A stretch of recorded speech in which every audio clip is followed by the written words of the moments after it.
You're listening to the N2K Space Network.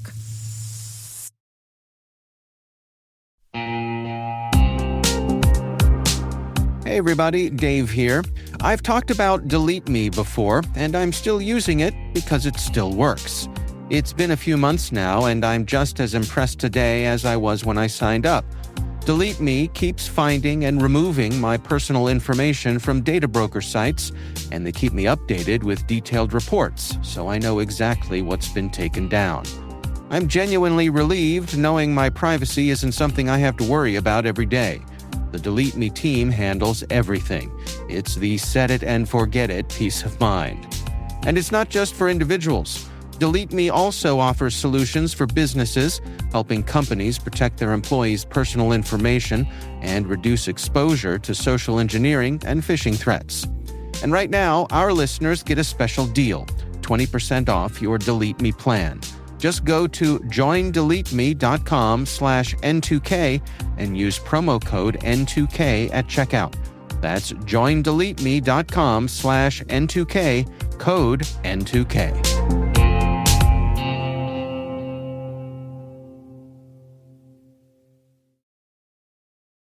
Many NASA astronauts talk about the moment that they decided that they wanted to pursue their careers in space. The Apollo 11 lunar landing and subsequent missions are often credited for inspiring the next generation of explorers. But what is inspiring this generation to go to the moon and beyond?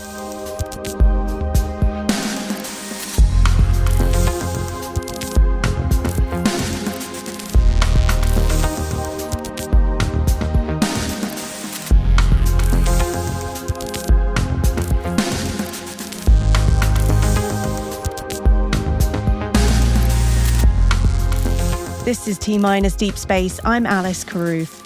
Our guest today is a retired US Navy captain, an engineer, a former helicopter pilot, and a NASA astronaut. Wendy Lawrence is working to inspire the next generation of the space workforce. My name is Wendy Lawrence. I am a former NASA astronaut and retired captain in the United States Navy.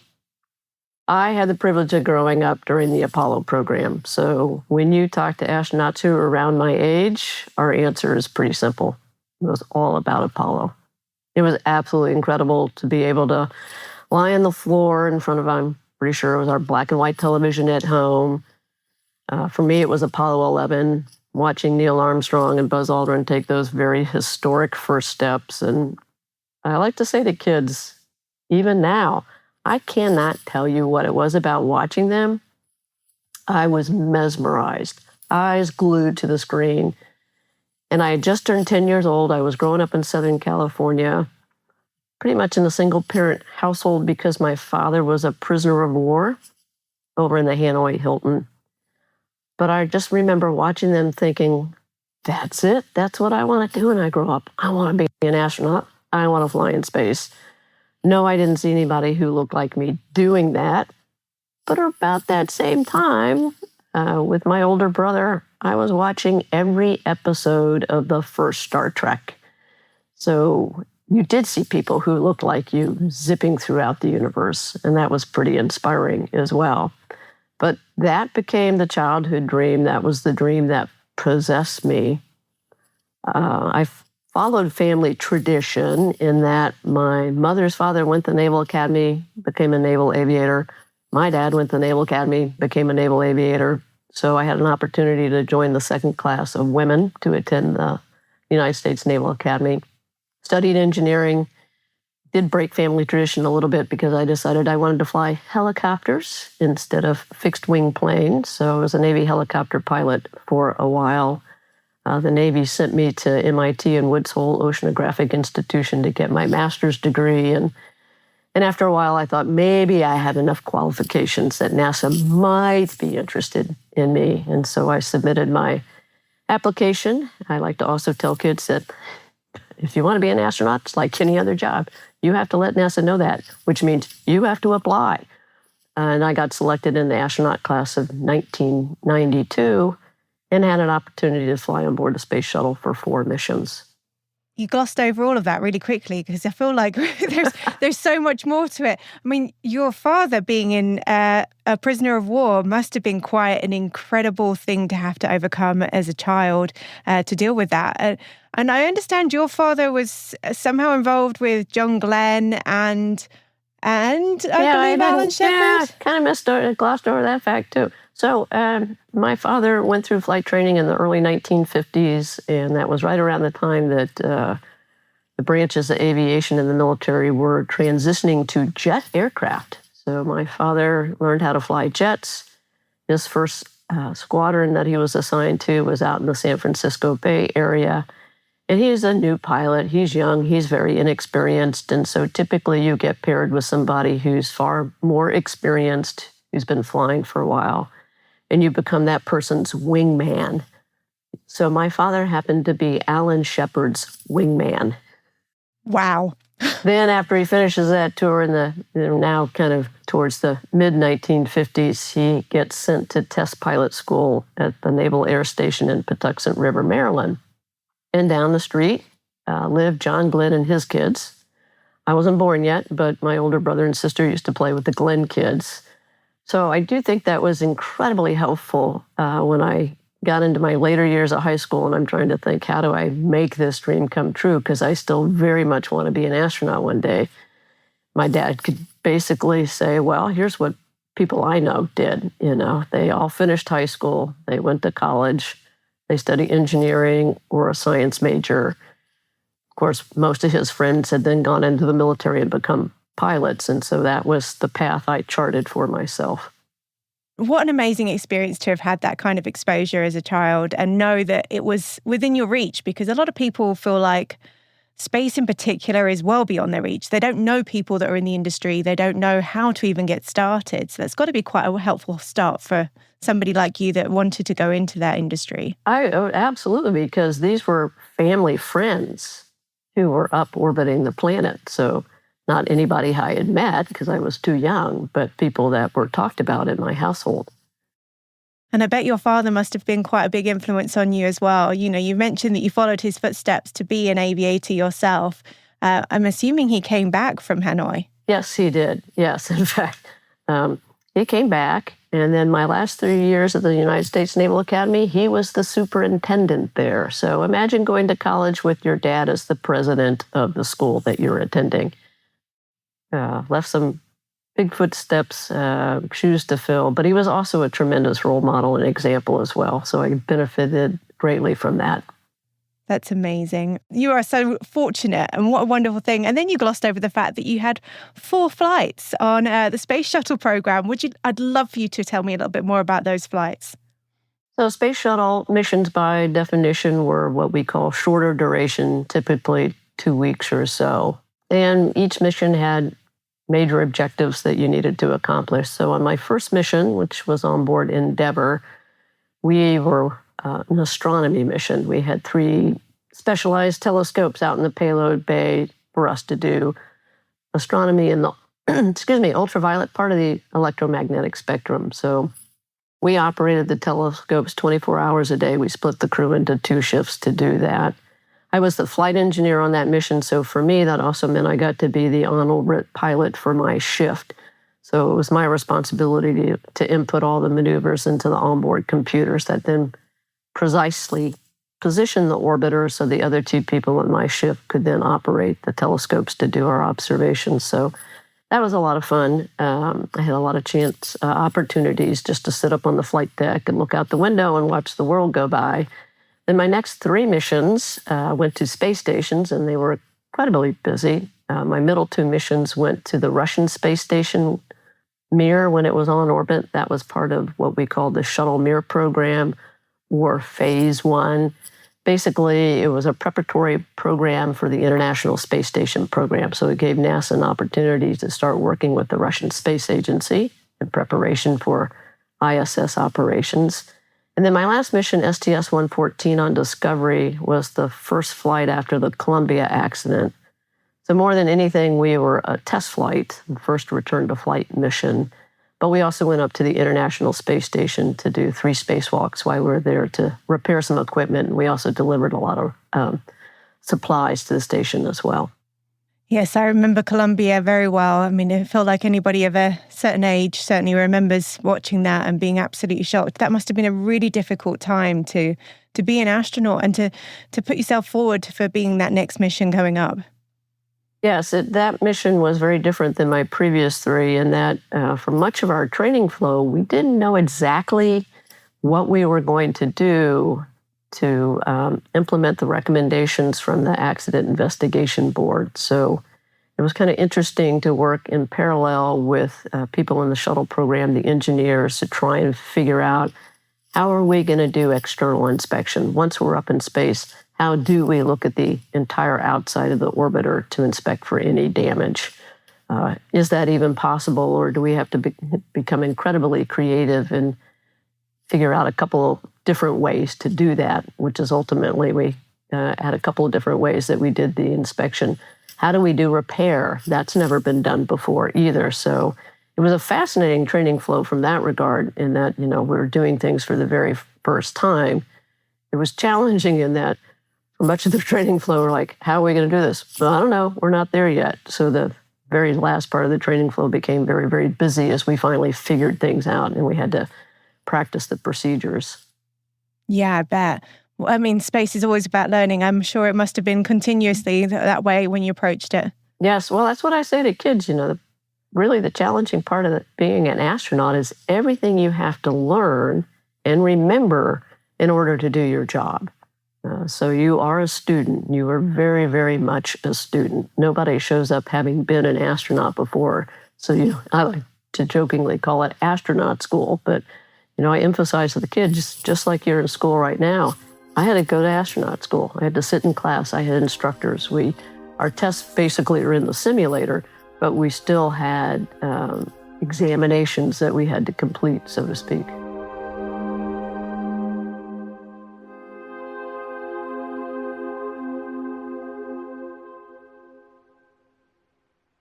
We'll be right back. Did you know Active Directory is targeted in 9 out of 10 cyber attacks? Once attackers get in, they can take control of your entire network. That's why Sempris created Purple Knight, the free security assessment tool that scans your Active Directory for hundreds of vulnerabilities and shows you how to fix them. Join thousands of IT pros using Purple Knight to stay ahead of threats. Download it now at sempris.com/purple-night. That's sempris.com/purple-night.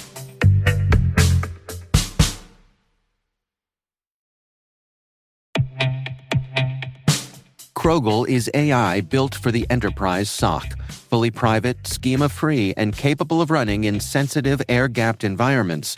Krogel autonomously investigates thousands of alerts weekly, correlating insights across your tools without data leaving your perimeter.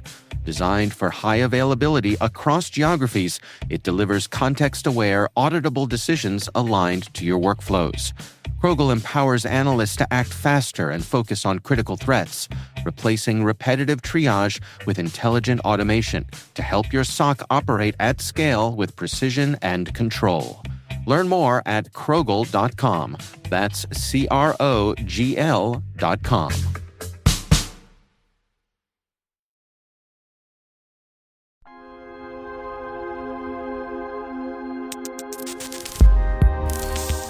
You talk a lot about talking to students, and I know you do a ton of STEM outreach. What possessed you to think, well, now I'm no longer working for the Astronaut Corps and I'm now retired from the Navy, I want to do STEM outreach? Well, I think part of it was due to the fact that my mother for 40 years was involved in early childhood education. She ran her own preschool for many, many years. And so my mother just has this amazing gift to keep 3- and 4-year-olds absolutely mesmerized as she tells a story. So that was a huge influence. I would, whenever I would visit her, usually I would end up at the nursery school. My role typically was snacks and nap time, but I could see her impact and influence on young kids. But I think also looking back at growing up in Southern California in the mid to late 1960s during the height of the Vietnam War with protests going on, there are many different ways that my life could have ended up, In sixth grade, I remember one of my sixth grade classmates was removed from class because he was taking drugs. So the drug influence was pretty strong. I could have just, gone down to the beach and been a beach bum, but I was possessed by this dream. So I understand the power of having a dream and how it can push you and propel you forward in life. And so that's a message that I want to share with kids. It's like, you owe it to yourself to try. If there's something you're interested in doing, you don't know whether you can make this dream come true until you take the very first steps. And it may not work out for you, but I can also tell you that the journey is very enjoyable. It is not a waste of your time. You're going to learn a lot along the way. You're going to get to do some interesting things. And you do not want to get 10 to 15 years down the road and look back and go, if only I had tried. They don't have the perspective at that young age to know that regret is a very powerful emotion, and it's one that you don't necessarily want to live with. And so that's the message that I pass on to them. You owe it to yourself to try. Absolutely, and have passion. It sounds like you really instill that into a lot of the student outreach you do. Now, I know you do presentations at JSC like a lot of other former NASA astronauts, but you're involved in two outreach programs that I'm very passionate about, the Challenger Learning Center and Higher Orbits. Before we get into the Higher Orbits one, I'd love to hear about what drew you to the Challenger Learning Center and what involvement you have in that program. Well, I joined the board for the Challenger Learning Center last year. At the request of another former NASA astronaut who had been on the board for quite a while. I think in particular, having been on a crew following a major accident, you understand the impact on the families and how devastating it is to them. So I have great admiration for the Challenger families and how they turned a very, very difficult situation into something that's been quite powerful and quite impactful. So when Bill Reedy, former astronaut, reached out to me and said, would you be interested in joining the board? Of course, I said yes. And so I'm still learning about the mission, but it's been very enjoyable thus far. It's hard to believe that next year marks 40 years since the anniversary. So much of the board work right now is focused on celebrating 40 years of Challenger Centers and highlighting that accomplishment and looking forward to the next 40 years for Challenger Learning Centers. We're very lucky in my community to have a Challenger Learning Centre. I know there's only about 45 of them or something like that left around the world. And it has an incredible impact on the students around this area. So I thank you from the bottom of my heart that you've been involved in that. And the other STEM programme that I mentioned is Higher Orbits. And hopefully you and I are going to be working together on a Go for launch later this year.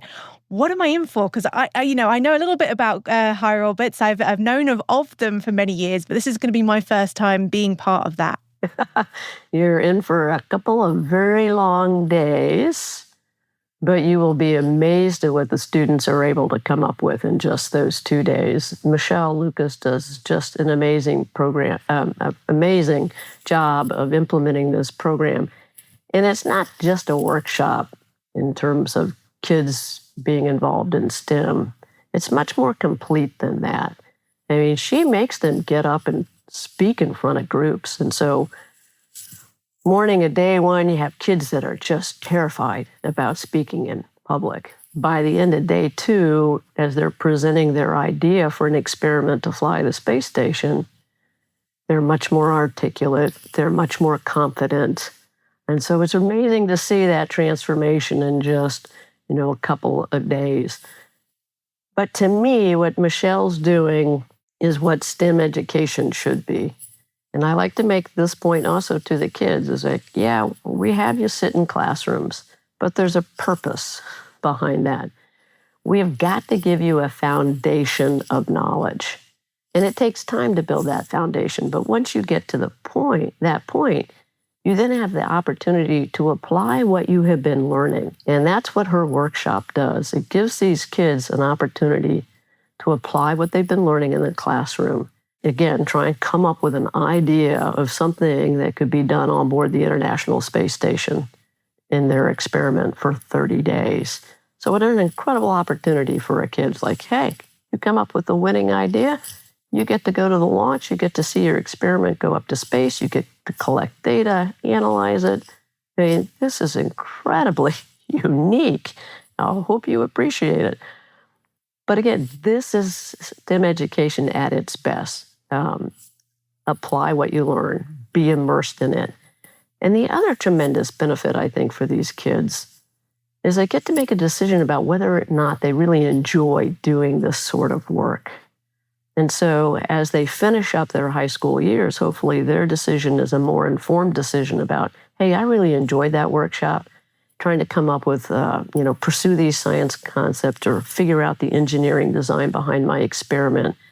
I think I might want to go study engineering, or I think I might want to go study a science major. So when my dad told me, you want to be an astronaut, you need to be an engineer, I didn't have any concept what an engineer really did. So mine was kind of a blind leap of faith that, I will enjoy this engineering major. Fortunately, I did. But for these kids, now there gets to be a more informed decision about what they want to do after high school.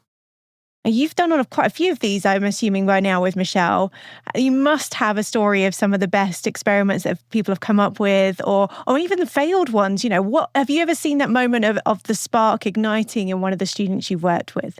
Oh, yes. And what's interesting is to meet the kids who are like, I'm on my 4th go for launch because I had so much fun on the previous 3 that I wanted to come back. And that's... that just warms your heart because you're like, okay, Michelle, you're making a huge difference in these kids' lives.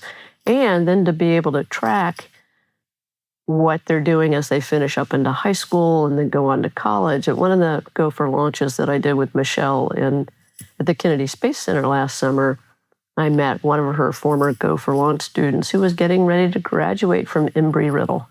And she came down to be a mentor during the workshop. So Michelle stays in touch with these kids. They want to stay in touch with her.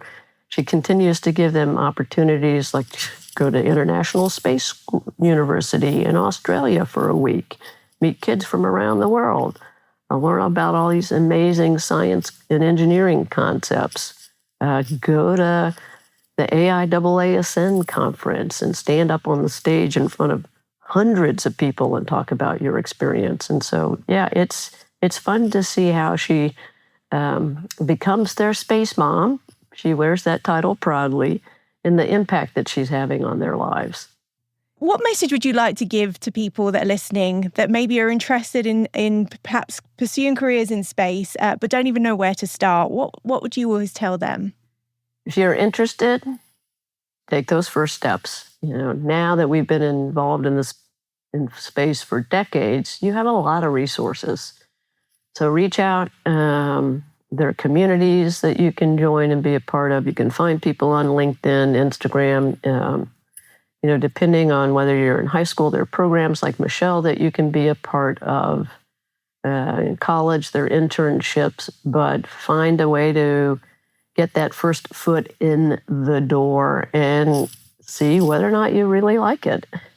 That's critically important, to just be immersed in it for a bit and say, am I enjoying the people that I'm working with? Do I like the work that I'm doing day in and day out? Do I see myself fitting in here? Are there opportunities that I can pursue? But unless you take those first steps, you're never really going to know. But the nice thing is there are a heck of a lot of opportunities. If you live near a Challenger Center, a lot of them are also science museum with other programming that's offered. Go take a part of that as well.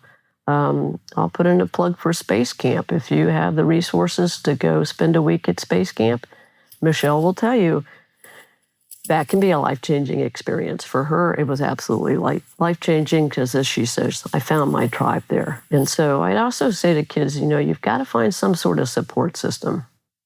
Because it took me 25 years to make the dream of flying in space come true. That is an incredibly long journey. There were lots of ups and downs, and you're not going to be able to do it on your own. So you've got to find a group of people with similar interests who are willing to support you to basically become your cheerleaders and help you continue to put one foot in front of the other as you try and navigate your path. I love that. Persevere. I think that's pretty much what we can come up with from the end of that conversation. Wendy, thank you so much for joining us and telling us about your career and your outreach as well. And thank you for everything you do for the community. Well, Alice, thank you very much for the opportunity. It was great to speak with you.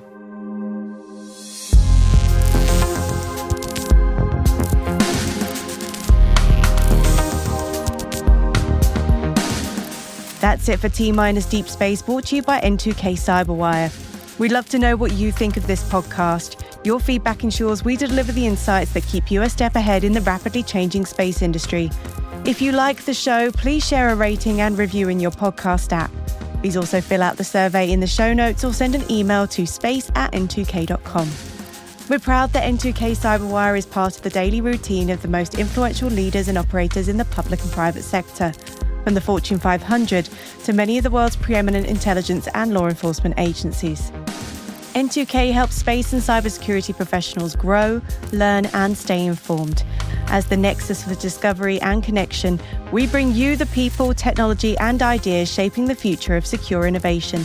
Learn how at n2k.com. N2K's producer is Liz Stokes. We're mixed by Elliot Peltzman and Trey Hester, with original music by Elliot Peltzman. Our executive producer is Jennifer Iben. Peter Kilpie is our publisher. Our host is Maria Varmazes, and I'm senior producer Alice Carruth. Thanks for listening.